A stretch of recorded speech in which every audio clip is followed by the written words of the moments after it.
Hello नमस्कार। Hello नमस्कार, मैं आप सभी का हमारे यूट्यूब चैनल एक्स स्क्वायर पर स्वागत करता हूं। तो क्या हाल चाल आप सभी के। आज बिना शायरी के मैं आपके बीच आ गया, ठीक है, कोई बात नहीं, लेकिन अच्छा सा सवाल लेके आया हूं आपके लिए। सिंपल इंटरेस्ट का इंटरेस्ट आएगा आपको बहुत, जितना इंटरेस्ट उसमें नहीं आता उससे कहीं ज़्यादा इंटरेस्ट इसमें आएगा, देखना अभी, ठीक है। चलिए शुरू करते हैं। देखो, सिंपल इंटरेस्ट का एक बहुत ही ज़बरदस्त और एक अल्टीमेट सवाल है।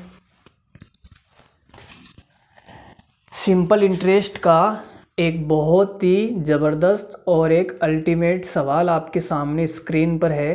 कैमरा थोड़ा सा हिल गया है, मैंने इसको सही कर दिया है, ठीक है, अब बिल्कुल सही दिख रहा है आपको।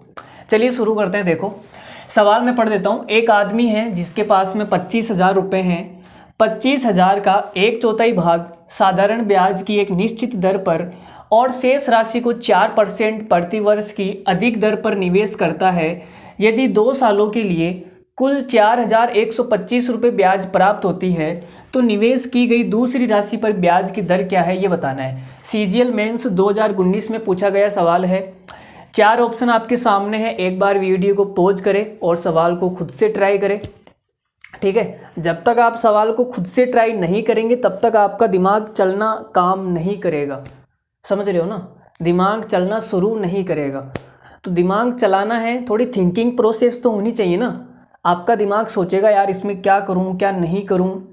जब तक थिंकिंग प्रोसेस डेवलप नहीं होगी तब तक मज़ा नहीं आएगा, समझ रहे हो ना। अभी मैं सॉल्यूशन बता दूंगा, आप देख के चले जाओगे तो बिल्कुल भी मज़ा नहीं आएगा। आपको जैसे आता है, जैसे आपका सॉल्यूशन होता है, चाहे आप x मान के करो, चाहे आप y मान के करो, चाहे आप उसको याद करके करो, कैसे भी करो, एक बार सवाल को खुद से ट्राई करें, ठीक है। उसके बाद में मेरा सॉल्यूशन देखोगे तो आपको और ज़्यादा मज़ा आएगा।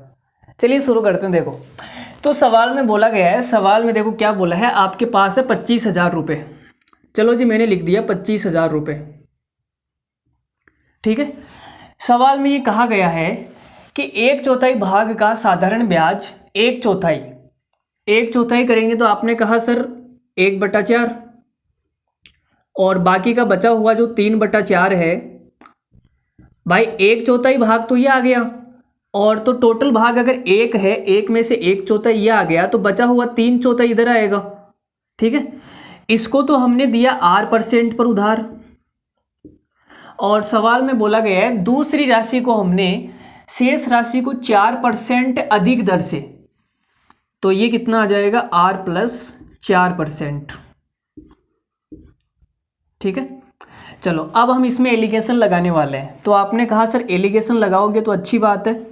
तो हमारे पास में यहाँ ब्याज R% है, यहाँ ब्याज R+4% है, तो बीच में टोटल ब्याज कितनी मिली 25,000 पर। ओवरऑल ब्याज कितनी है, तो आप बोलोगे सर 25,000 पर 2 साल के अंदर ओवरऑल जो ब्याज मिली वो कितनी है 4,125।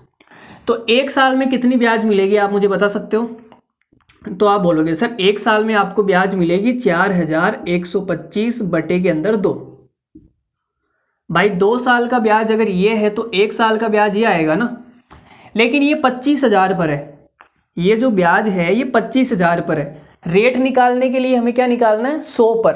तो आप बोलोगे सर ये जो ब्याज आपको मिला है ये 25,000 पर है, लेकिन मुझे निकालना है 100 पर।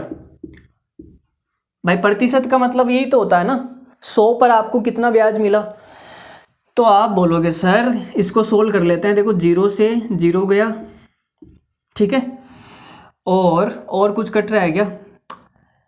देखो भाई 250 को 2 से गुणा करूंगा तो 500 आएगा, ठीक है। तो यहाँ मैं लिख देता हूँ 500। अब 5 से मैं इसको काटूंगा तो 5 से कितनी बार कटेगा ये, 5 से कटेगा 8, 8 पंजे 40, 1 फिर 2, फिर जाएगा ये 2 बार और ये 5 बार, फिर 2 जीरो का भाग जाएगा तो ये कितना आ जाएगा, ये आ जाएगा 8.25%। यहाँ तक सबको ठीक है। भाई सवाल में दिया हुआ था कि 2 साल का ब्याज है 4,125, तो हमने 1 साल का निकाल लिया 4,125 बटे 2, लेकिन ये 25,000 पर है। तो 25,000 पर है लेकिन हमें 100 पर निकालना है, तो 25,000 का भाग दे दिया, 100 से गुणा कर दिया, तो 8.25% हमें ओवरऑल ब्याज मिली। इस राशि पर हमें ब्याज मिली R%, यहाँ हमें ब्याज मिला R+4%, लेकिन टोटल ब्याज कितनी मिली 8.25%। ठीक है। अब आप बोलोगे सर एलिगेशन में क्या होता है, ऊपर वाला अनुपात और नीचे वाला अनुपात बराबर होता है। तो हमने कहा भाई ऊपर अनुपात कितना है, देखो 4 से 4 कट गया, 1:3 है। तो इन दोनों का जो डिफरेंस होता है, डिफरेंस कितना है, तो आप बोलोगे सर 4 का डिफरेंस है। इस 4 को हमें 1:3 में बांटना है। 4 को अगर 1:3 में बांटेंगे तो कितना आएगा, 1 और 3 ही आएगा ना भाई, 1 और 3, 4 की वैल्यू 4 है तो 1 की वैल्यू 1, 3 की वैल्यू 3। ऊपर वाला अनुपात और नीचे वाला अनुपात क्या होता है, सेम होता है, और इन दोनों के बीच का जो डिफरेंस है वही इस अनुपात में बढ़ता है।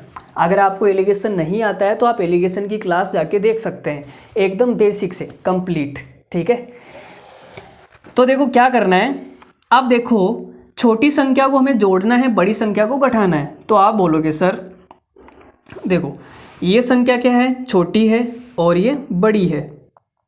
समझ रहे हो ना मेरी बात को। तो यार यहाँ पे आप देखो क्या दिमाग लगाओगे, कुछ नहीं लगाना है। यहाँ पे छोटी संख्या है, यहाँ पे बड़ी संख्या है, और इन संख्या के बीच में ये है। तो अगर आपको ये संख्या निकालनी है तो ये माइनस कर दो, और अगर आपको ये संख्या निकालनी है तो ये जोड़ दो। ठीक है, समझ में आ रही है क्या बातें? अरे भाई समझ में आ रही है क्या? लल्लू सवाल है, कुछ भी नहीं है सवाल के अंदर। ठीक है, मैं इतनी आराम से समझा रहा हूँ, एकदम मेरा मूड भी ठंडा है, बिल्कुल कहीं जाना नहीं है भाग के। तो आप बोलोगे सर 8.25%, ये 3 इसमें से माइनस करेंगे तो यहाँ कितना आएगा, यहाँ आ जाएगा 5.25%। ठीक है, और 8.25% में ये 1 जोड़ेंगे तो यहाँ कितना आएगा, तो आप बोलोगे सर 9.25%। तो R का मान तो आ गया 5.25%, और R+4 का मान आ गया 9.25%। निकालना क्या है, दूसरी राशि पर ब्याज कितना था, दूसरी राशि पर ब्याज कितना है 9.25%। तो यही हमारा आंसर हो जाएगा 9.25%। तो हमारा सवाल का ये सॉल्यूशन आपको कैसा लगा कमेंट करके ज़रूर बताइए। मज़ा आया या नहीं आया? देखो अगर आपको एलिगेशन नहीं आता है तो मुझे 100% पता है आपको ये सवाल नहीं समझ आया, और अगर आपको एलिगेशन बहुत अच्छे तरीके से आता है तो ये सवाल आपको समझ आ गया होगा। ठीक है, तो चलिए बाय बाय, धन्यवाद, थैंक यू वेरी मच। ऐसे ही अल्टीमेट सवाल मैं आपके बीच लाता रहूँगा, और ऐसे अल्टीमेट सॉल्यूशन आपके बीच लाता रहूँगा। तब तक के लिए धन्यवाद, thank you very much, good night, love you और टेक केयर, बाय बाय।